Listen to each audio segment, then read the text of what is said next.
तो आज हम पढ़ेंगे मैटर इन आवर सराउंडिंग। इस वीडियो में आपको जो भी बताया जाएगा उसे कृपया करके आप अपने घर पे फिर से एक बार ट्राई करें। तो आ गए आप। आज का हमारा चैप्टर है मैटर इन आवर सराउंडिंग। हम इस एक वीडियो में पूरे चैप्टर को कंप्लीट कर लेंगे। तो चैप्टर का नाम है मैटर इन आवर सराउंडिंग। तो आखिरकार ये मैटर है क्या? हर एक चीज जो हमारे आसपास है वो मैटर है। एंड हमारे आसपास जो भी चीज है वो कुछ ना कुछ स्पेस ऑक्यूपाई करती है। एंड उनका कुछ ना कुछ मास तो होता ही है। एंड मैटर की यही डेफिनेशन है कि anything that occupy space and have mass is known as matter. यानी दुनिया की हर एक चीज के पास कुछ ना कुछ मास होगा एंड वो कुछ ना कुछ स्पेस तो ऑक्यूपाई करेगी। तुम अपने आसपास देखो, हर एक चीज कुछ ना कुछ स्पेस ऑक्यूपाई कर रही है एंड उसका कुछ ना कुछ मास होगा। एंड हमारे आसपास जो भी चीज़ है वो छोटे छोटे पार्टिकल्स से बनी हुई है। एंड उन पार्टिकल्स को हम कहते हैं एटम्स। तो अब इन पार्टिकल्स के कुछ कैरेक्टर्स देखते हैं। तो पहला कैरेक्टर है कि the particles of matter of space between them. यानी हर एक चीज़ पार्टिकल से बनी हुई होती है एंड उन पार्टिकल्स के बीच में कुछ ना कुछ स्पेस होती है। तो ये बात हम कह कैसे सकते हैं? हमने तो कभी देखी नहीं स्पेस। तो इसके लिए हम एक एक्सपेरिमेंट करते हैं। हमारे पास बीकर में वाटर है एंड जिस लेवल तक वाटर भरा हुआ है वहां पर हम एक मार्क लगा देते हैं। तो इस लेवल तक वाटर इसमें भरा हुआ है एंड अगर इसके अंदर हम थोड़ा सॉल्ट ऐड करें तो वो सॉल्ट इसके अंदर मिक्स हो जाएगा। एंड अब वाटर का लेवल थोड़ा बढ़ना चाहिए क्योंकि हमने इसके अंदर सॉल्ट ऐड कर दिया, पर एक्चुअल में वाटर का लेवल उतना ही रहता है। ऐसा इसलिए हुआ क्योंकि मैटर के पार्टिकल्स के बीच में स्पेस होती है। तो वाटर के पार्टिकल्स के बीच में भी स्पेस होगी एंड उस स्पेस के अंदर शुगर के पार्टिकल्स आ जाते हैं, तभी वाटर लेवल उतना ही रहा। तो यहाँ से हम कह सकते हैं कि मैटर के पार्टिकल्स के बीच में स्पेस होती है। एंड दूसरा कैरेक्टर है कि मैटर के पार्टिकल्स कंटिन्यूसली मूव करते रहते हैं। तो इसे समझने के लिए हम एक एग्जाम्पल लेते हैं। जैसे हमारे पास इसमें वाटर है एंड हमने एक ड्रॉप इंक के इसके अंदर डाल दी। तो ये इंक की एक ड्रॉप धीरे धीरे अपने आप पूरे वाटर के अंदर स्प्रेड हो जाएगी। हमने मिक्स नहीं करा पर भी वो मिक्स अपने आप हो जाएगी। हमने इंक तो एक जगह ही डाली थी पर इंक के पार्टिकल्स पूरे वाटर में फैल गए क्योंकि इंक के पार्टिकल्स कंटिन्यूसली मूव कर रहे थे एंड वो मूव करते करते पूरे वाटर में फैल गए। तो यहाँ से हम एक चीज़ कह सकते हैं कि मैटर के पार्टिकल्स कंटिन्यूसली मूव करते हैं, तभी तो इंक के पार्टिकल्स अपने आप चलते चलते पूरे वाटर में फैल गए। एंड पार्टिकल्स की तीसरी प्रॉपर्टी ये है कि पार्टिकल्स एक दूसरे को अट्रैक्ट करते हैं। जैसे हमारे पास एक पेन है एंड ये पेन पार्टिकल से बना हुआ है, छोटे छोटे पार्टिकल्स से। तो अगर वो पार्टिकल्स एक दूसरे को अट्रैक्ट नहीं करते तो ये पेन पेन थोड़ी रहता, छोटे छोटे पार्टिकल्स अलग हो जाते। तो क्योंकि पार्टिकल्स एक दूसरे को अट्रैक्ट करते हैं तभी वो सभी जुड़े हुए हैं एंड पूरा एक पेन बना रखा है। तो मैटर के पार्टिकल्स एक दूसरे को अट्रैक्ट करते हैं, यानी पार्टिकल्स के बीच में फोर्स ऑफ अट्रैक्शन होती है। यानी ऐसी फोर्स जो पार्टिकल्स को एक दूसरे के साथ जोड़े रखती है। तो ये हो गए मैटर के पार्टिकल्स के कुछ कैरेक्टर्स। एंड मैटर की तीन स्टेट्स होती है। एक होती है सॉलिड स्टेट, एक होती है लिक्विड स्टेट एंड एक होती है गैसियस स्टेट। यानी मैटर को हम इन तीन चीज़ों में डिवाइड कर सकते हैं। तो जो सॉलिड्स होते हैं उनके पार्टिकल्स बहुत ज़्यादा चिपके हुए होते हैं। यानी जैसे ये एक सॉलिड है एंड ये इसके पार्टिकल्स है, इनके बीच में बहुत कम स्पेस होती है। एंड जो लिक्विड्स होते हैं उनके बीच में थोड़ी ज़्यादा स्पेस होती है एंड गैस के पार्टिकल्स के बीच में बहुत ज़्यादा स्पेस होती है। तो अब इन तीनों के बीच में डिफरेंसेस देखते हैं। तो हर एक सॉलिड चीज़ की फिक्स्ड शेप होती है। जैसे तुम्हारे पास कोई भी सॉलिड है, अगर वो स्क्वायर शेप का है तो वो स्क्वायर ही रहेगा, उसकी शेप फिक्स्ड है। जब तक हम उसके ऊपर फोर्स नहीं लगाएंगे तब तक उसकी शेप चेंज नहीं होगी। तो हर एक सॉलिड की फिक्स शेप होती है, पर लिक्विड्स की शेप फिक्स नहीं होती क्योंकि लिक्विड को हम जिस कंटेनर में डालते हैं वो उसकी शेप ले लेता है। तो लिक्विड्स की शेप फिक्स नहीं होती। ऐसे ही गैसेस की भी कोई फिक्स शेप नहीं होती क्योंकि अगर हम किसी बलून के अंदर गैस भर दें तो जिस शेप का बलून होगा गैस भी वही शेप ले लेगी। तो गैस एंड लिक्विड की कोई फिक्स शेप नहीं होती। एंड अब बात करते हैं वॉल्यूम की। तो किसी चीज ने कितनी स्पेस ऑक्यूपाई करी उसे हम वॉल्यूम कहेंगे। तो जितने भी सॉलिड्स होते हैं वो हमेशा एक जितनी स्पेस ऑक्यूपाई करते हैं। जैसे हमारे पास एक बॉल है, तो ये बॉल हर बार एक जितनी तो स्पेस ऑक्यूपाई करेगी, तो इसकी वॉल्यूम हमेशा फिक्स रहेगी। तो सभी सॉलिड्स की वॉल्यूम फिक्स रहती है। एंड लिक्विड्स के साथ भी सेम चीज़ होती है, लिक्विड्स की भी वॉल्यूम फिक्स रहती है। अगर हमारे पास एक पैकेट में 1 लीटर दूध है एंड इस 1 लीटर दूध को हम एक ग्लास में डाल दें, तब भी दूध 1 लीटर ही रहेगा। तो जो 1 लीटर थी वो वॉल्यूम थी एंड वो वॉल्यूम इसकी फिक्स थी। तो सॉलिड्स की वॉल्यूम एंड लिक्विड्स की वॉल्यूम फिक्स रहती है, पर गैसेस की वॉल्यूम फिक्स नहीं रहती। जैसे हमारे पास ये परफ्यूम की बॉटल है, इस बॉटल में परफ्यूम है एंड उस परफ्यूम ने बॉटल के जितनी वॉल्यूम ऑक्यूपाई कर रखी है। एंड जब परफ्यूम बॉटल से बाहर निकलेगी तो ये परफ्यूम पूरे रूम में फैल जाएगी, यानी अब परफ्यूम ने पूरे रूम की स्पेस को ऑक्यूपाई कर रखा है। तो पहले इसने कम स्पेस ऑक्यूपाई करी थी, यानी कम वॉल्यूम थी, अब ज़्यादा वॉल्यूम होगी। तो गैसेस की वॉल्यूम फिक्स नहीं रहती। तो सॉलिड के पार्टिकल्स बहुत ज़्यादा चिपके हुए होते हैं, यानी ऐसी कोई चीज़ है जो इन पार्टिकल्स को पास पास रखती है, तो वो चीज़ है फोर्स ऑफ अट्रैक्शन या फिर इंटरमॉलिक्यूलर फोर्स ऑफ अट्रैक्शन। इनके बीच में फोर्स है, तभी तो ये पार्टिकल्स चिपके हुए हैं। एंड सॉलिड के पार्टिकल्स के बीच में जो फोर्स ऑफ अट्रैक्शन होती है वो मैक्सिमम होती है, पर लिक्विड के पार्टिकल्स थोड़े कम चिपके हुए हैं, यानी इनके बीच में कम फोर्स ऑफ अट्रैक्शन है। एंड गैस के पार्टिकल्स के बीच में बहुत ज़्यादा स्पेस है, यानी उनके बीच में फोर्स ऑफ अट्रैक्शन बहुत कम है। हम सॉलिड्स को कंप्रेस नहीं कर सकते, लिक्विड्स को भी कंप्रेस नहीं कर सकते, पर गैसेस को कंप्रेस कर सकते हैं। कंप्रेस यानी पिचका सकते हैं। एंड मैटर के पार्टिकल्स कंटिन्यूसली मूव करते रहते हैं। एंड अगर कोई चीज़ मूव कर रही है या चल रही है तो उसके अंदर काइनेटिक एनर्जी आ जाती है। काइनेटिक एनर्जी ऐसी एनर्जी है जो हर एक चलती हुई चीज़ के अंदर होती है। तो मैटर के पार्टिकल्स के अंदर भी काइनेटिक एनर्जी होती है, क्योंकि वो कंटिन्यूसली मूव करते रहते हैं। अगर हम कंपेयर करें कि किसके पार्टिकल्स की काइनेटिक एनर्जी ज़्यादा होगी, तो सॉलिड के पार्टिकल्स की काइनेटिक एनर्जी सबसे कम होगी, क्योंकि सॉलिड्स के पार्टिकल के बीच में बहुत कम स्पेस है, यानी पार्टिकल्स बहुत कम मूव कर सकते हैं। एंड कम मूवमेंट यानी कम काइनेटिक एनर्जी। एंड लिक्विड के पार्टिकल्स की काइनेटिक एनर्जी सॉलिड से थोड़ी ज़्यादा होती है, क्योंकि पार्टिकल्स के बीच में स्पेस थोड़ी ज़्यादा है, तो पार्टिकल्स थोड़े ज़्यादा मूव कर सकते हैं, तो थोड़ी ज़्यादा काइनेटिक एनर्जी होगी। एंड गैस के पार्टिकल्स के बीच में बहुत सारी स्पेस है, यानी वो ज़्यादा मूवमेंट करेंगे एंड उनकी काइनेटिक एनर्जी सबसे ज़्यादा होगी। एंड अब हम बात करते हैं डेंसिटी की। एक फिक्स्ड वॉल्यूम के अंदर कितना मास है उसे हम डेंसिटी कहेंगे। एंड वॉल्यूम क्या थी? वॉल्यूम थी स्पेस। तो अगर मेरे पास एक ग्लास है तो इस ग्लास के अंदर कितनी स्पेस है वो वॉल्यूम है। तो अगर इस स्पेस के अंदर या वॉल्यूम के अंदर कोई सॉलिड आएगा तो उसके पार्टिकल्स बहुत पास पास होंगे। एंड अगर इसी ग्लास में कोई लिक्विड आएगा तो उसके पार्टिकल्स थोड़े दूर दूर होंगे। एंड इसी ग्लास के अंदर अगर कोई गैस आएगी तो उसके पार्टिकल्स बहुत दूर होंगे। तो जहाँ पर ज़्यादा पार्टिकल्स हैं वहाँ पर ज़्यादा मास है। एंड डेंसिटी क्या थी? एक पर्टिकुलर वॉल्यूम के अंदर कितना मास है, तो सॉलिड्स एक पर्टिकुलर वॉल्यूम के अंदर ज़्यादा मास रखते हैं, तो सॉलिड की डेंसिटी ज़्यादा है। एंड अब ग्लास तो वही है, यानी वॉल्यूम तो उतनी है, पर लिक्विड्स के पार्टिकल अब कम है, तो उसी वॉल्यूम में लिक्विड के पार्टिकल कम है, तो लिक्विड्स की डेंसिटी सॉलिड से कम होती है। एंड अब बात करें गैसेस की, तो वॉल्यूम तो वही है, पर अब पार्टिकल्स बहुत कम है।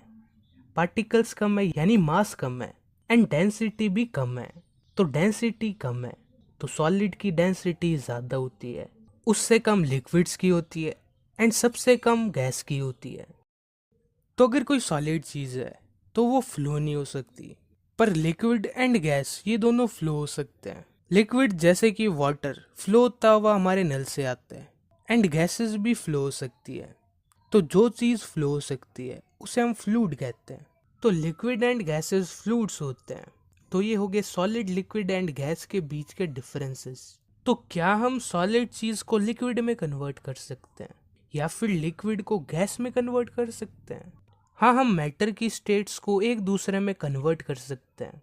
जैसे वाटर जो एक लिक्विड है, उसे हम स्टीम भी बना सकते हैं एंड उससे हम आइस भी बना सकते हैं। यानी एक लिक्विड को गैस एंड सॉलिड दोनों में कन्वर्ट कर सकते हैं। तो हम मैटर की स्टेट्स को चेंज कर सकते हैं। एंड अब समझते हैं कि इन स्टेट्स को हम चेंज कैसे करेंगे। तो जैसे हमारे पास ये एक सॉलिड है, ये लिक्विड है एंड ये गैस है, तो इन तीनों में डिफरेंस क्या है? इनमें डिफरेंस कुछ नहीं है, बस इन पार्टिकल्स के बीच में जो स्पेस है वो कम या ज्यादा है। तो अगर मैं सॉलिड के पार्टिकल्स के बीच में स्पेस को बढ़ा दूं तो वो लिक्विड बन जाएगा, एंड अगर मैं लिक्विड के पार्टिकल्स के बीच की स्पेस को बढ़ा दूं तो वो गैस बन जाएगी। तो इस स्पेस को कम या ज्यादा हम कर सकते हैं। इसे करने के दो तरीके हैं, या तो टेम्परेचर को चेंज करा जा सकता है या प्रेशर को चेंज करा जा सकता है। तो अब देखते हैं कि टेम्परेचर को चेंज करने पे कैसे सॉलिड लिक्विड में चेंज हो जाता है। तो मैटर के पार्टिकल्स कंटिन्यूअसली मूव करते रहते हैं एंड उस मूवमेंट की वजह से उनके अंदर काइनेटिक एनर्जी आ जाती है। एंड अगर हम टेम्परेचर को इंक्रीज करें तो वो काइनेटिक एनर्जी भी इंक्रीज हो जाएगी, एंड अगर हम टेम्परेचर को कम करेंगे तो वो काइनेटिक एनर्जी भी कम हो जाएगी। तो जब हम एक सॉलिड को हीट करते हैं, यानी उसका टेम्परेचर हम बढ़ा रहे हैं, तो टेम्परेचर के बढ़ने से पार्टिकल्स की काइनेटिक एनर्जी बढ़ जाएगी। एंड एक पॉइंट ऐसा आएगा जब पार्टिकल्स की काइनेटिक एनर्जी इतनी ज़्यादा हो जाएगी कि वो उन पार्टिकल्स के बीच में जो फोर्स ऑफ अट्रैक्शन है, वो फोर्स जो इन्हें जोड़े रखती है, उसे ओवरकम कर लेंगे। एंड जब फोर्स कम हो जाएगी तो पार्टिकल्स थोड़े दूर चले जाएंगे। एंड धीरे धीरे ऐसे ही करते सभी पार्टिकल्स की काइनेटिक एनर्जी बढ़ेगी, वो फोर्स ऑफ अट्रैक्शन को ओवरकम करेंगे एंड धीरे धीरे उनके बीच में स्पेस बढ़ जाएगी। तो ऐसे हम सॉलिड के पार्टिकल्स की स्पेस बढ़ा सकते हैं एंड उन्हें लिक्विड में कन्वर्ट कर सकते हैं। तो जब हम टेम्परेचर को इंक्रीज करते जाएंगे तो एक ऐसा टेम्परेचर आएगा जब पार्टिकल्स के बीच में स्पेस बढ़नी स्टार्ट हो जाएगी। तो उस टेम्परेचर के पॉइंट को हम कहते हैं मेल्टिंग पॉइंट। यानी ऐसा पॉइंट जब एक सॉलिड लिक्विड में चेंज होना स्टार्ट हो जाए, उसे हम मेल्टिंग पॉइंट कहेंगे। यानी the temperature at which a solid melts to become liquid at atmospheric pressure is called melting point. यानी ऐसा टेम्परेचर जब एक सॉलिड लिक्विड के अंदर कन्वर्ट होना स्टार्ट होता है एटमॉस्फेरिक प्रेशर के अंदर। अब यहाँ पर हमने एटमॉस्फेरिक प्रेशर क्यों लिखा? क्योंकि प्रेशर को चेंज करने पर भी मैटर की स्टेट चेंज हो सकती है। तो यहाँ पर हमने प्रेशर को फिक्स कर दिया, तो ये हो गया मेल्टिंग पॉइंट। तो ऐसा प्रोसेस जिसमें एक सॉलिड लिक्विड के अंदर कन्वर्ट होता है, उसके मेल्टिंग पॉइंट के ऊपर, यानी टेम्परेचर उतना हो जितना उस सॉलिड का मेल्टिंग पॉइंट है, तब हम उसे कहेंगे मेल्टिंग। मेल्टिंग कुछ नहीं है, सॉलिड जब लिक्विड में कन्वर्ट होगा तब उस प्रोसेस को हम कहेंगे मेल्टिंग। एंड मेल्टिंग का दूसरा नाम है फ्यूजन। तो ये हो गया मेल्टिंग एंड मेल्टिंग पॉइंट। अब जैसे ये आइस है बीकर के अंदर, तो इस आइस का टेम्परेचर मान लेते हैं -4 डिग्री है, एंड जब हम इसे हीट देंगे तब इसका टेम्परेचर बढ़ेगा। तो अब इसका टेम्परेचर हो गया -2 डिग्री। अब इसे हम थोड़ी और हीट देते हैं, तो अब इसका टेम्परेचर हो गया 0 डिग्री, एंड 0 डिग्री आइस का मेल्टिंग पॉइंट है। तो इस पॉइंट पे आइस मेल्ट होना स्टार्ट हो जाएगी। एंड अब हम इसे हीट दे रहे हैं, एंड हीट देने पर टेम्परेचर इंक्रीज नहीं हो रहा, टेम्परेचर 0 डिग्री से ज़्यादा हो ही नहीं रहा। तो अब जो हम इसे हीट दे रहे हैं वो जा कहाँ पे रही है? अब हम थोड़ा पीछे चलते हैं, जब आइस का टेम्परेचर था -3 डिग्री, एंड जैसे जैसे हमने इसे हीट दी तो उस हीट से जो आइस के पार्टिकल्स की काइनेटिक एनर्जी थी वो इंक्रीज होगी। एंड जैसे काइनेटिक एनर्जी इंक्रीज हुई तो टेम्परेचर भी इंक्रीज हो गया, एंड अब टेम्परेचर हो गया -2 डिग्री। तो फिर हम थोड़ी और हीट देंगे, उस हीट से थोड़ी और काइनेटिक एनर्जी बढ़ेगी, एंड उस काइनेटिक एनर्जी से थोड़ा और टेम्परेचर बढ़ जाएगा। ऐसे करते करते टेम्परेचर बढ़ते बढ़ते टेम्परेचर आ जाएगा 0 डिग्री पे, एंड 0 डिग्री पे आइस के पार्टिकल्स की काइनेटिक एनर्जी बहुत ज़्यादा हो जाएगी, इतनी ज़्यादा हो जाएगी कि उसके बाद में काइनेटिक एनर्जी इंक्रीज नहीं हो सकेगी।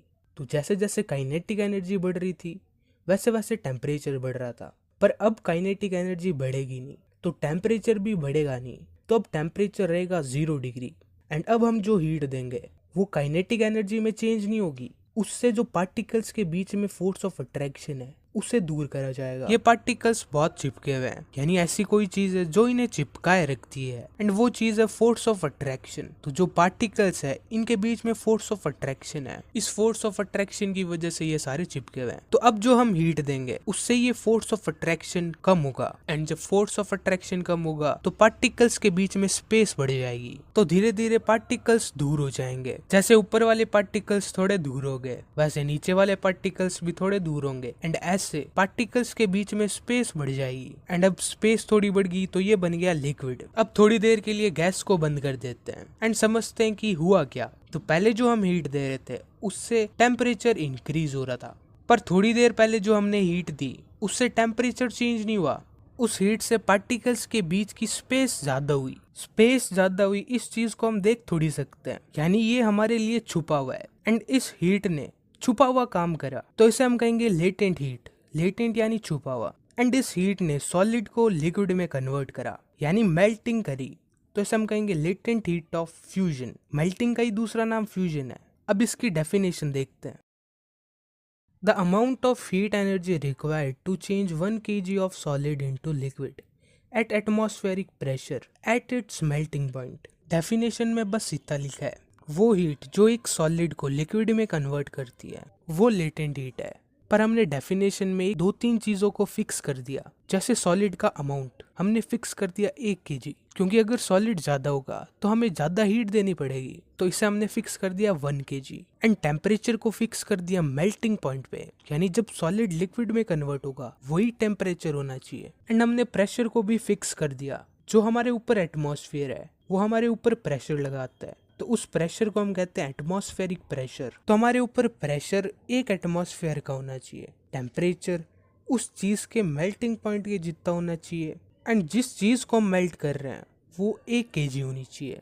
उस वक्त जो हम हीट देंगे, जिस हीट से वो सॉलिड लिक्विड में कन्वर्ट होगा, उसे हम लेटेंट हीट ऑफ फ्यूजन कहेंगे। तो ये हो गई लेटेंट हीट ऑफ फ्यूजन। तो अब हम एक लिक्विड को हीट करते हैं, तो ये हमारे पास वाटर। तो जब हम वाटर को हीट करेंगे तो जिस टेम्परेचर पे ये लिक्विड वेपर में कन्वर्ट होना स्टार्ट होगा तो उस टेम्परेचर को कहेंगे हम बॉइलिंग पॉइंट। जैसे वाटर का बॉइलिंग पॉइंट है 100 डिग्री सेल्सियस, तो the temperature at which a liquid becomes vapour at atmospheric pressure is called boiling point. तो डेफिनेशन में हमने प्रेशर को फिक्स कर दिया, क्योंकि प्रेशर को चेंज करने से बॉइलिंग पॉइंट भी चेंज हो जाता है, तो हमने यहाँ पर प्रेशर को फिक्स कर दिया। तो जब एक लिक्विड वेपर में कन्वर्ट होता है तब उस प्रोसेस को हम कहते हैं बॉइलिंग या फिर वेपोराइजेशन। वेपोराइजेशन क्योंकि एक लिक्विड वेपर में कन्वर्ट होता है तो इसे हम कहेंगे वेपोराइजेशन। इसकी डेफिनेशन है the process in which a liquid becomes vapour at its boiling point is known as vaporisation. यानी जब एक लिक्विड वेपर में कन्वर्ट होना स्टार्ट होता है उसके बॉइलिंग पॉइंट के ऊपर, तब हम उसे कहेंगे बॉइलिंग या फिर वेपोराइजेशन। जैसे वाटर का बॉइलिंग पॉइंट है 100 डिग्री सेल्सियस, एंड जब इस टेम्परेचर पर वाटर लिक्विड से वेपर में कन्वर्ट होगा तब हम उसे कहेंगे वेपोराइजेशन या फिर बॉइलिंग। तो ये हो गया वेपराइजेशन। अब समझते हैं लेटेंट हीट ऑफ वेपराइजेशन। तो जैसे हमारे पास ये लिक्विड है तो इस लिक्विड को हम हीट देंगे, एंड इस हीट से पार्टिकल्स की काइनेटिक एनर्जी बढ़ेगी, एंड काइनेटिक एनर्जी बढ़ने से टेम्परेचर बढ़ेगा। ऐसे करते करते एक पॉइंट ऐसा भी आएगा जब पार्टिकल्स की काइनेटिक एनर्जी मैक्सिमम होगी, उसके बाद में काइनेटिक एनर्जी बढ़ नहीं पाएगी। तो जब काइनेटिक एनर्जी नहीं बढ़ेगी तो टेम्परेचर भी नहीं बढ़ेगा। तो काइनेटिक एनर्जी अब बढ़ नहीं सकती। तो अब होगा क्या, जो हम हीट दे रहे हैं उससे इन पार्टिकल्स के बीच में जो स्पेस है वो ज्यादा हो जाएगी, एंड जब स्पेस थोड़ी ज्यादा हो जाएगी तो लिक्विड वेपर में कन्वर्ट हो जाएगा, एंड यही हीट सारे लिक्विड को वेपर में कन्वर्ट कर देगी। तो इस हीट ने क्या काम करा, लिक्विड को वेपर में कन्वर्ट करा, एंड जब तक इस हीट ने लिक्विड को वेपर में कन्वर्ट करा तब तक टेम्परेचर फिक्स रहा, क्योंकि उस हीट से काइनेटिक एनर्जी तो बढ़ी नहीं। तो काइनेटिक एनर्जी नहीं बढ़ी तो टेम्परेचर भी नहीं बढ़ेगा।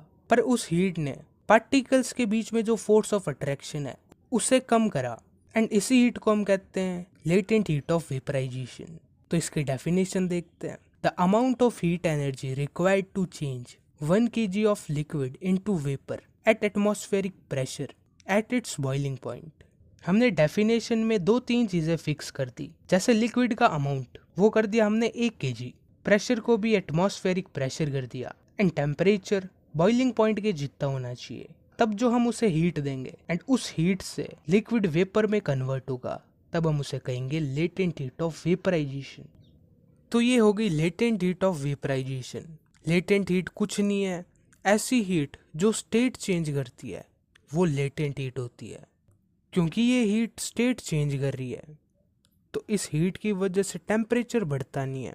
तो जैसे वाटर स्टीम में चेंज हुआ था, तो स्टीम वाटर ही है, एंड वो वाटर जिसने लेटेंट हीट को एब्जॉर्व कर लिया, एंड जब उसने लेटेंट हीट को एब्जॉर्व करा तो उस हीट ने उसकी स्टेट को चेंज कर दिया, वाटर को स्टीम में चेंज कर दिया। तो स्टीम ऐसा वाटर है जिसने लेटेंट हीट एब्जॉर्व करी है, एंड एक है नॉर्मल वाटर जिसकी स्टेट चेंज नहीं हुई। तो स्टीम एंड वाटर में से 100 डिग्री सेल्सियस पर किसकी एनर्जी ज्यादा होगी?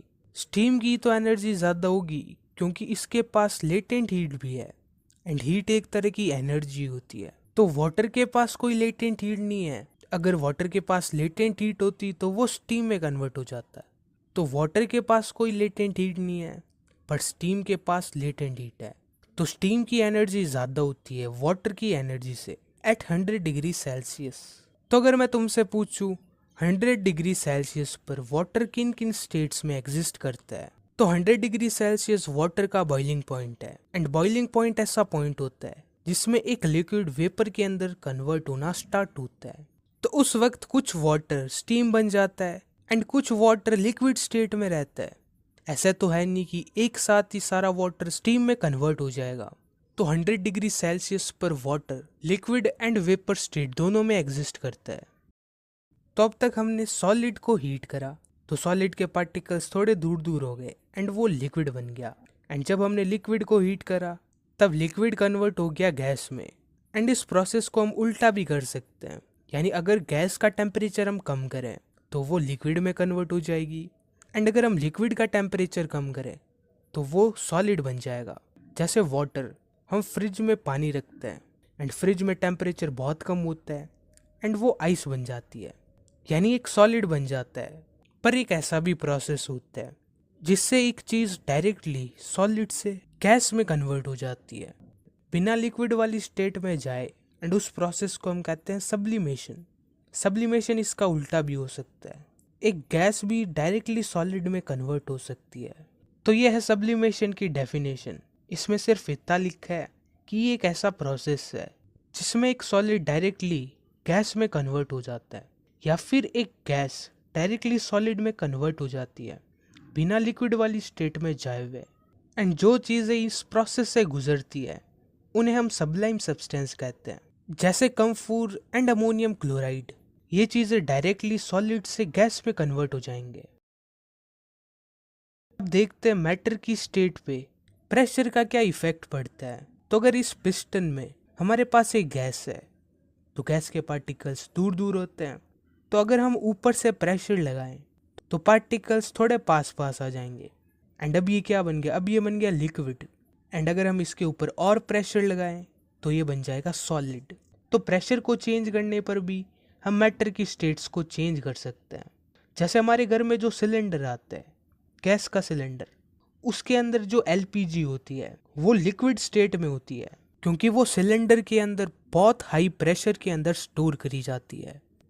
एंड जब वो लिक्विड बाहर आएगा तो बाहर प्रेशर कम होता है, एंड कम प्रेशर की वजह से पार्टिकल्स थोड़े दूर दूर चले जाएंगे एंड लिक्विड बन जाएगा गैस, एंड हम उस गैस को यूज कर लेते हैं। एक होती है नॉर्मल आइस एंड एक होती है ड्राई आइस।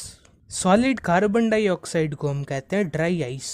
तो अब इसे हम ड्राई आइस ही क्यों कहते हैं? अगर कोई चीज ड्राई है यानी वो चीज गीली नहीं है, एंड यही चीज ड्राई आइस के साथ होती है, यानी ड्राई आइस भी गीली नहीं होती। गीली नहीं होने का मतलब है कि वो लिक्विड वाली फेज से नहीं गुजरती, वो डायरेक्टली सॉलिड से गैस बन जाती है, यानी ये लिक्विड वाली फेज में नहीं जाएगी। लिक्विड वाली फेज में नहीं जाएगी यानी गीली नहीं होगी, एंड जो चीज़ गीली नहीं होगी उसे हम कहेंगे ड्राई। तो ये है ड्राई आइस। तब एक और प्रोसेस के बारे में जानते हैं जो है इवापोरेशन। तो जब हमारे गीले कपड़े सूखते हैं तो कपड़ों पे होता है पानी, एंड सूखने के बाद वो पानी गायब हो जाता है। तुम इतना पढ़ने के बाद समझ ही गए होगे कि वो पानी उड़ता नहीं है, वो वेपर में कन्वर्ट हो जाता है। तो कपड़े हर एक टेम्परेचर पर सूख जाते हैं, यानी हर एक टेम्परेचर पर लिक्विड वेपर में कन्वर्ट हो सकता है। जरूरी नहीं है कि लिक्विड बॉइलिंग पॉइंट पर ही वेपर में कन्वर्ट होगा, वो बॉइलिंग पॉइंट से पहले भी वेपर में कन्वर्ट हो सकता है। एंड जिस प्रोसेस से एक लिक्विड वेपर में कन्वर्ट होता है किसी भी टेम्परेचर पर, उससे हम कहते हैं इवापोरेशन। इवापोरेशन कुछ नहीं है, बस लिक्विड से वेपर में कन्वर्जन किसी भी टेम्परेचर पर, उसे हम इवापोरेशन कहेंगे।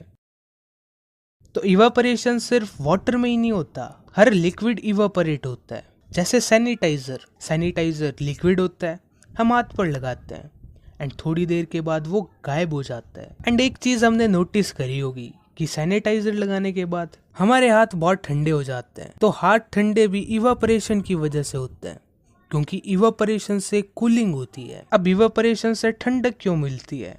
तो जो इवापोरेशन होता है उसमें एक लिक्विड वेपर में कन्वर्ट होता है, तो उस कन्वर्जन के लिए उस लिक्विड को कुछ एनर्जी चाहिए, तो वो एनर्जी होती है हीट एनर्जी। एंड जब इवापोरेशन होता है तब लिक्विड उस हीट एनर्जी को एब्जॉर्व कर लेता है एंड वेपर में कन्वर्ट हो जाता है। तो अब हीट एनर्जी तो चली गई, तो हीट एनर्जी चली गई यानी गर्मी चली गई, एंड पीछे रह गई ठंडक। एंड जहां से ये हीट एनर्जी आई थी वो चीज हो जाती है ठंडी। तो ऐसे इवापोरेशन से कूलिंग होती है। होता कुछ नहीं है, जो हीट होती है उसे लिक्विड एब्जॉर्व कर लेता है। एंड अब हीट चली गई तो पीछे बचेगी ठंडक, एंड जिस चीज से ये हीट आई थी वो चीज ठंडी हो जाएगी। तो ऐसे इवापोरेशन से कूलिंग होती है। इवापोरेशन कुछ फैक्टर्स पे डिपेंड करता है, जैसे सरफेस एरिया किसका? उस लिक्विड का, क्योंकि इवापोरेशन एक सरफेस फिनोमिना है, यानी जो लिक्विड के सरफेस पार्टिकल्स होते हैं उनका इवापोरेशन होता है। क्योंकि लिक्विड के ऊपर वाले पार्टिकल्स को ही तो सबसे ज्यादा एनर्जी मिलेगी, तो जिसको ज्यादा एनर्जी मिलेगी वो इवापोरेट हो जाएगा। इवापोरेशन में सरफेस पार्टिकल्स इवापोरेट होते हैं। तो अगर सरफेस एरिया ज्यादा है यानी सरफेस पार्टिकल्स ज्यादा हैं, यानी उस सरफेस पे पार्टिकल्स भी ज्यादा हैं, तो ज्यादा इवापोरेशन होगा। एंड अगर सरफेस एरिया कम है तो सरफेस पे पार्टिकल्स कम होंगे एंड इवेपोरेशन कम होगा। जैसे घर में हम कपड़े सुखाते हैं तो उन्हें पूरा फैला के सुखाते हैं, यानी उसका सरफेस एरिया बढ़ा देते हैं। तो ज़्यादा सरफेस एरिया होगा तो ज़्यादा इवेपोरेशन होगा एंड जल्दी कपड़े सूख जाएंगे। एंड इवेपोरेशन टेम्परेचर पर भी डिपेंड करता है, क्योंकि अगर ज़्यादा टेम्परेचर है यानी ज़्यादा हीट एनर्जी है, एंड ज़्यादा हीट एनर्जी से ज़्यादा पार्टिकल्स इवेपोरेट होंगे। तो जितना ज़्यादा टेम्परेचर उतना ज़्यादा ही इवेपोरेशन। एंड तीसरा फैक्टर है ह्यूमिडिटी। ह्यूमिडिटी क्या होती है? ह्यूमिडिटी होती है amount of vapour present in air, या हिंदी में इसे हम नमी कहते हैं। जैसे लिक्विड इवेपोरेट होता है तो वो वेपर बन जाता है, एंड वेपर जाता कहाँ पे है?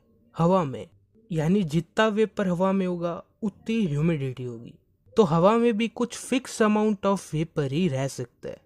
तो अगर पहले से ही हवा में बहुत ज़्यादा वेपर प्रेजेंट है तो अब हवा में कम ही वेपर आ पाएगा, तो इवापोरेशन भी धीरे होगा। यानी अगर ह्यूमिडिटी ज़्यादा है तो इवापोरेशन की रेट कम हो जाएगी। रेट यानी स्पीड, क्योंकि ह्यूमिडिटी ज़्यादा है यानी पहले से ही वेपर हवा में प्रेजेंट है, एंड ज़्यादा वेपर है तो अब कम वेपर हवा में आ पाएगा, तो कम ही इवापोरेशन होगा। एंड इवापोरेशन विंड स्पीड पे भी डिपेंड करता है। तो जैसे ये वाटर है, इसके जो टॉप मोस्ट पार्टिकल्स है वो इवापोरेट होंगे, वो सराउंडिंग से हीट एब्जॉर्व कर लेंगे, एंड उस हीट की वजह से उनकी काइनेटिक एनर्जी बहुत ज़्यादा हो जाएगी, एंड इतनी ज़्यादा हो जाएगी कि वो लिक्विड से वेपर में कन्वर्ट हो जाएंगे। तो ऐसे करते करते बहुत सारे पार्टिकल्स इस कंटेनर के बाहर जमा हो जाएंगे वेपर की फॉर्म में। तो अब वेपर हवा में ज़्यादा है तो इवापोरेशन होगा कम। तो अगर हवा चल रही है तो हवा इन पार्टिकल्स को आगे ले जाएगी, एंड जब पार्टिकल्स आगे चले जाएंगे तब इसके आसपास वाली हवा में वेपर कम हो जाएगा। तो वेपर कम हो जाएगा तब इवापोरेशन ज़्यादा होगा। तो जब हवा चलती है तो हवा वेपर्स को आगे ले जाती है, एंड हवा में वेपर का अमाउंट कम हो जाता है, एंड वेपर का अमाउंट जब कम हो जाता है तब ज़्यादा इवापोरेशन होता है। तो जितनी ज़्यादा हवा तेज चलेगी उतना ही ज़्यादा इवापोरेशन होगा। तो इवापोरेशन इन 4 फैक्टर्स पे डिपेंड करते हैं। एंड इवापोरेशन को हम अपने आसपास बहुत सारी जगहों में देख सकते हैं। जैसे जो अर्दन पॉट होती है यानी मटका, उसके अंदर भी पानी इवापोरेशन से ही ठंडा होता है।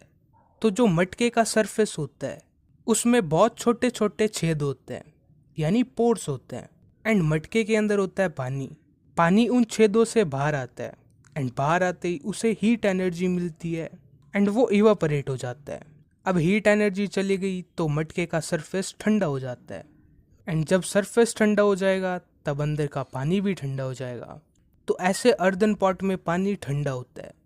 तो ये हो गया इवापोरेशन। अब मैं तुमसे एक सिंपल सा क्वेश्चन पूछता हूँ।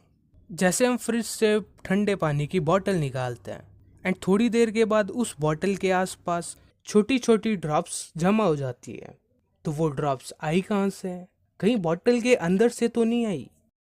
तो जैसे इवापोरेशन होता है तो इवापोरेशन में लिक्विड वेपर में कन्वर्ट होके सराउंडिंग में चला जाता है। तो हमारे आसपास बहुत सारी जगहों में इवापोरेशन होता है यानी हवा में बहुत सारा वेपर होता है। तो बॉटल के आसपास वाली हवा में भी वेपर होगा। एंड जैसे ही वो वेपर बॉटल के ठंडे सरफेस से टकराएंगे तो बॉटल की सरफेस है ठंडी यानी टेम्परेचर बहुत कम है। तो जैसे ही वेपर उससे टकराएगा तब क्योंकि टेम्परेचर कम है तो उसकी काइनेटिक एनर्जी कम हो जाएगी एंड वेपर बन जाएगा लिक्विड। तो उस वेपर की वजह से ही वो ड्रॉप्स हमें दिखती है। तो इसी के साथ हमारा चैप्टर खत्म होता है।